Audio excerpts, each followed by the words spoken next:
സയ്യിദുനാ റസൂലുള്ളാഹി. ആ സമയത്ത് വയക്സുറു ഔലാദുസ്സിനാ,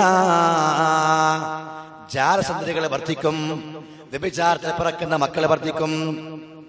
ജാരസന്തതികൾ, സിനയിൽ പിറക്കുന്ന മക്കൾ വർദ്ധിക്കും, വ്യഭിചാരം വ്യാപകമാകും, ലോകത്ത് ലൈംഗിക വിശുദ്ധി ഇല്ലാതെയാകും, ലൈംഗിക അരാജകത്വം വ്യാപകമാകും എന്ന് പറഞ്ഞിട്ട് പറഞ്ഞു, ഹത്താ അന്നർ റജുല ലയഗ്ശൽ മർഅ അലാ ഖാരിയത്തി ത്വരീഖ്, റോഡ് വക്കിൽ പോലും ഒരു പുരുഷൻ പെണ്ണിനെ പ്രാപിക്കുന്ന അവസ്ഥ ഉണ്ടാകുമെന്ന്, വ്യഭിചാരം നടക്കുന്ന അവസ്ഥ ഉണ്ടാകുമെന്ന് സയ്യിദുനാ റസൂലുള്ളാഹി സ്വല്ലല്ലാഹു അലൈഹി വസല്ലം.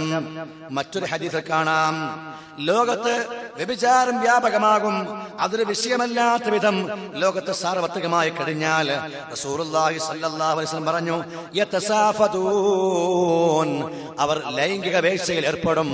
തസാഫുദൽ ഹുമുർ, കഴുതകൾ ലൈംഗിക വേഴ്ചയിൽ ഏർപ്പെടും പോലെ കഴുതകൾക്കോ കന്നുകാലികൾക്കോ ബോധമില്ലല്ലോ, ആളുകൾ കാണുന്നുണ്ടല്ലോ എന്ന ചിന്ത കാണില്ലല്ലോ എന്നതുപോലെ കഴുതകളെ പോലെ റോഡ് വക്കിൽ വെച്ചുകൊണ്ട് മനുഷ്യൻ ലൈംഗിക വേഴ്ചയിൽ ഏർപ്പെടുന്ന കാലമുണ്ടാകുമെന്ന് ഹബീബുനാ റസൂലുള്ളാഹി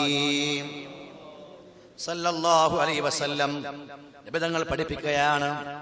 അല്ല പ്രിയമുള്ളവരെ, ഇന്ന് എങ്ങ് നോക്കിയാലും ഇത്തരം വാർത്തകളാണ് വ്യാപകമാകുന്നത്. എല്ലാറ്റിന്റെ പേരിലും ഇത്തരം ചൂഷണങ്ങളാണ്.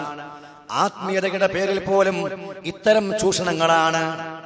ആത്മീയതയുടെ പേരിൽ പോലും, ഇസ്ലാമിക ചികിത്സയുടെ പേരിൽ പോലും പ്രിയമുള്ളവരെ, ഇങ്ങനെ പെണ്ണ് ചൂഷണം ചെയ്യപ്പെടുന്ന, അവൾ ഗർഭിണിയാകുന്ന, അവൾ പ്രസവിക്കുന്ന, ആ കുഞ്ഞുങ്ങളെ ഉപേക്ഷിക്കപ്പെടുന്ന വാർത്തകൾ ഇന്ന് സാർവത്രികമായി കേൾക്കുകയാണ്. എന്തുകൊണ്ടാ? ഇസ്ലാമിന്റെ നിയമം നാം പാലിക്കാത്തതുകൊണ്ടാണ്.